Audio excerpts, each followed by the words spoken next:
जय हिंद दोस्तों, एक बार फिर से स्वागत है हमारे YouTube channel dream computer centre पर। दोस्तों, काफ़ी सारे लोगों के मैसेज आ रहे थे सर कि स्कॉलरशिप लॉक करने से पहले हमें क्या क्या चीज़ें ध्यान देना है और कैसे लॉक करना है, इस पर एक वीडियो बनाइए। तो चलिए, इस वीडियो में हम यही बात करने वाले हैं कि अगर आपने फॉर्म को भर दिया है और अभी तक लॉक नहीं किया है तो कैसे लॉक करेंगे और लॉक करने से पहले क्या चीज़ें हमें देखना है, क्योंकि लॉक करने के बाद कोई संशोधन हम नहीं कर सकते हैं। तो उस केस में हमें यहाँ पे लॉक करने से पहले कुछ सावधानियाँ बरतनी होती है। क्या क्या चीज़ें हमें चेक करना है, हम आपको इस वीडियो में बताएंगे। तो सबसे पहले आपको आना है स्टूडेंट वाले ऑप्शन पे। यहाँ पे आपको फ्रेश लॉगिन पे आना है और post matric other than intermediate student login पे करना है। क्योंकि हम फ्रेश के लिए कर रहे हैं तो हम यहाँ पे फ्रेश लॉगिन करेंगे। अगर आप रिन्यूअल के लिए कर रहे हैं तो रिन्यूअल वाले पे करेंगे। ठीक, तो यहाँ पर हम फ्रेश लॉगिन पर क्लिक करेंगे और अदर देन इंटरमीडिएट स्टूडेंट पर क्लिक कर देंगे। अब यहाँ पे हमको रजिस्ट्रेशन संख्या डालना है, मोबाइल नंबर और पासवर्ड जो हमने बनाया है उसको डाल के कैप्चा कोड डाल के सबमिट करेंगे। अगर पासवर्ड आप भूल जाते हैं तो यहाँ पे क्लिक करके आप पासवर्ड भी फॉरगेट कर सकते हैं। तो दोस्तों, देख सकते हैं यहाँ पर हम लॉगिन हो चुके हैं। अब हमें यहाँ पर क्लिक करना है जाँच हेतु आवेदन प्रिंट करें, इस पर हमको एक बार क्लिक कर देना है। अब इसमें सबसे पहले आपको चूज करना है शिक्षण संस्थान का नाम, कि जो शिक्षण संस्थान आप यहाँ पे चूज किए हैं वही है या नहीं। ठीक, ये आपको चूज करना है। उसके बाद पाठ्यक्रम का नाम आपने सही चूज किया है कि नहीं, ये प्रकार ऑटोमेटिक आएगा। ठीक है, उसके बाद आपको यहाँ पे कक्षा का वर्ष एवं अवधि चूज करना है, क्योंकि अगर फर्स्ट ईयर में रहेंगे तो फर्स्ट ईयर, सेकेंड ईयर में रहेंगे तो सेकेंड ईयर। यहाँ पे 2,2 आएगा अगर आप सेकेंड ईयर क्लियर करते हैं तो। यूनिवर्सिटी अपने आप आती है, इसमें कुछ करना ही नहीं है। उसके बाद नंबर आता है शैक्षणिक विवरण का। ठीक, शैक्षणिक विवरण में क्या करना होता है, शैक्षणिक विवरण में यहाँ पे पूछा जा रहा है क्या पाठ्यक्रम में प्रवेश कक्षा 12 के अंकों के आधार पर हुआ है। तो यहाँ पे जो डीलेड में, अगर हम यहाँ पे डीलेड की बात करें तो डीलेड में ऐसा नहीं हुआ है तो नो कर देंगे। पाठ्यक्रम की पात्रता यहाँ पे स्नातक थी, स्नातक में आपने क्या किया है, बीए, बीएससी, बीएससी, एजी जो भी आप किया है वो आप यहाँ पे मेंशन करेंगे। फिर यहाँ पे क्या पाठ्यक्रम में प्रवेश यूपीएससी, एकेटीयू, जेईई, नीट के प्रवेश परीक्षा के आधार पर हुआ, तो इसमें कोई प्रवेश परीक्षा नहीं होती है तो इसमें हम नो कर देंगे। अगर बीएड का होता तो यहाँ पे हम करते, वहाँ पे यस। उसके बाद हमको काउंसलिंग का डिटेल यहाँ पे भरना पड़ता है। ठीक, उसके बाद यहाँ पे हाई स्कूल, इंटर और ग्रेजुएशन का डिटेल आपने सही से भरा है या नहीं, यूनिवर्सिटी का नाम सही से पढ़ा है कि नहीं, रोल नंबर और मार्क्स आपने जो डाला है सब सही है कि नहीं। ठीक, उसके बाद निजी विवरण, निजी विवरण में हम अपना पता डालते हैं।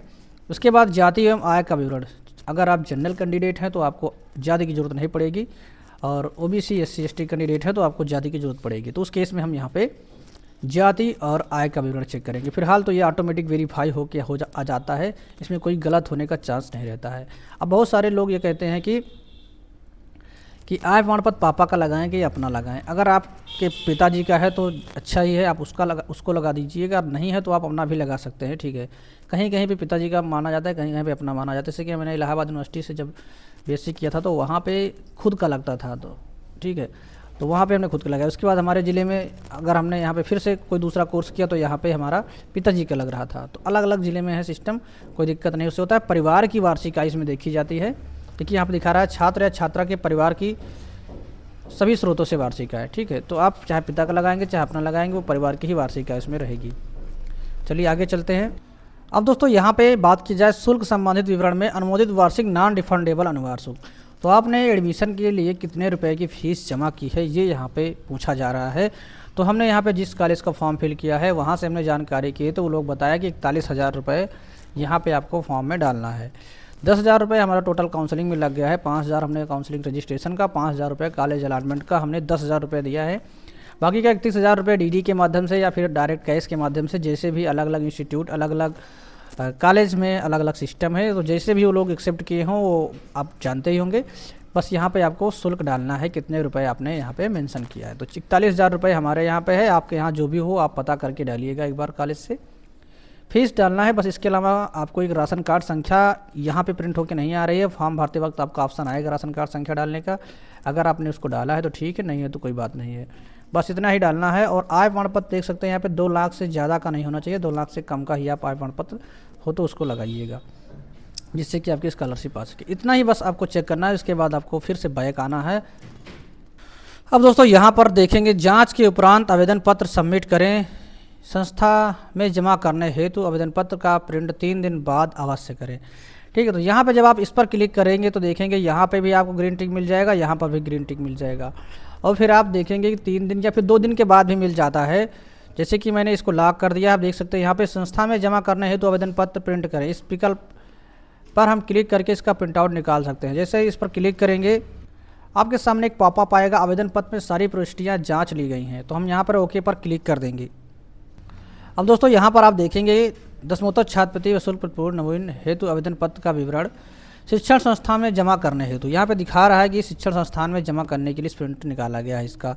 और आप देखेंगे ये 17 जनवरी 10:43 पे, और यहाँ पे देखिए 17 जनवरी की डेट दिखा रहा है।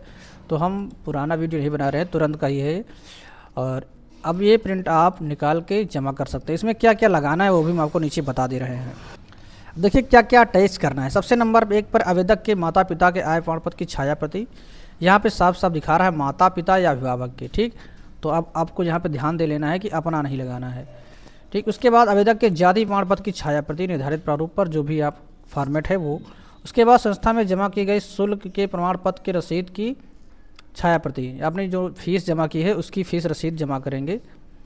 अनुसूचित जाति एवं अनुसूचित जनजाति के लिए यहाँ पे आवश्यक नहीं है कि आपको फीस रसीद जमा करें।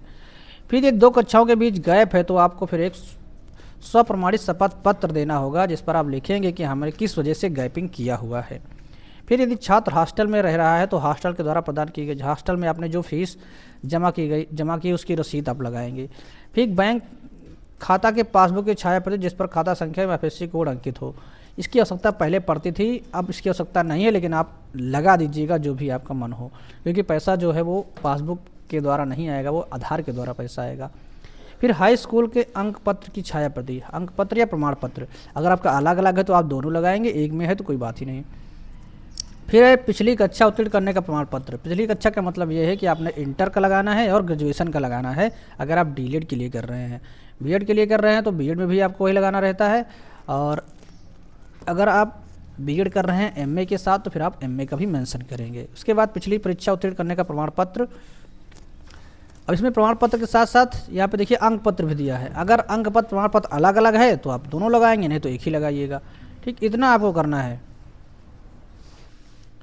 अब फिर जब इसको जमा करेंगे तो देखेंगे परिशिष्ट चा, इस पे नीचे वो सिग्नेचर करेगा अपना नाम दिनांक डाल के, आपको ये वाली जो रिसिप्ट है लास्ट वाली, इसको आपको वापस कर देगा। अगर कर रहा है तो ठीक है, अदरवाइज कोई बात नहीं, किसी किसी कॉलेज में करते हैं, किसी किसी कॉलेज में नहीं करते हैं। तो ये प्रूफ आपको देंगे कि हाँ आपका फॉर्म एक्सेप्ट हो गया है। और दोस्तों जो जनरल SC ST कैंडिडेट है उनकी बायोमेट्रिक भी लगती है, अब OBC की शायद नहीं लगती है, बाकी आप लोग देख लीजिए अपने कॉलेज में जब फॉर्म आप जमा करेंगे तो बायोमेट्रिक भी लगेगी, किसी किसी कॉलेज में मांगा जा रहा है, तुरंत ही वेरीफाई होकर जा रहा है, जिससे कि बाद में दिक्कत ना हो, ठीक है। तो इतना चीज़ आपको करना है।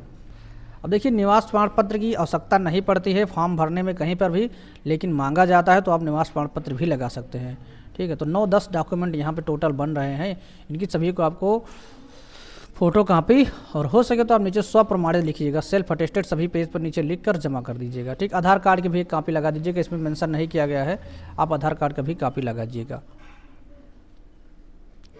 तो दोस्तों उम्मीद करते हैं आपको वीडियो का अच्छा लगा होगा। वीडियो अच्छा लगा तो लाइक करिए, चैनल पर नए हैं सब्सक्राइब नहीं तो सब्सक्राइब करके बेल आइकन को प्रेस कर दीजिए, जिससे कोई भी वीडियो अपलोड करें तो आपको नोटिफिकेशन बिल्कुल टाइम पर मिलती रहे। और इसके बाद हम वीडियो बनाएंगे स्कॉलरशिप स्टेटस पे, चूँकि 17 तारीख आज ही है और आज के दिन इसका स्टेटस आना था, लेकिन फॉर्म अभी चल रहा है, तो देखते हैं आया नहीं आया है। पुराने फॉर्म जो लोग भरे हुए हैं उनका स्टेटस आने वाला होगा, जल्द ही स्टेटस दिखाई देने लगेगा कि आपके फॉर्म की क्या स्थिति है, आगे फॉरवर्ड हुआ है या नहीं, कॉलेज लेवल पर या स्कूल लेवल पर रुका है, क्या है वो आपको स्टेटस में दिख जाएगा। तो मिलते हैं हम इस वीडियो में, तब तक के लिए बाय। अगर वीडियो अच्छा लगा तो लाइक करके चैनल को सब्सक्राइब जरूर कर लीजिएगा।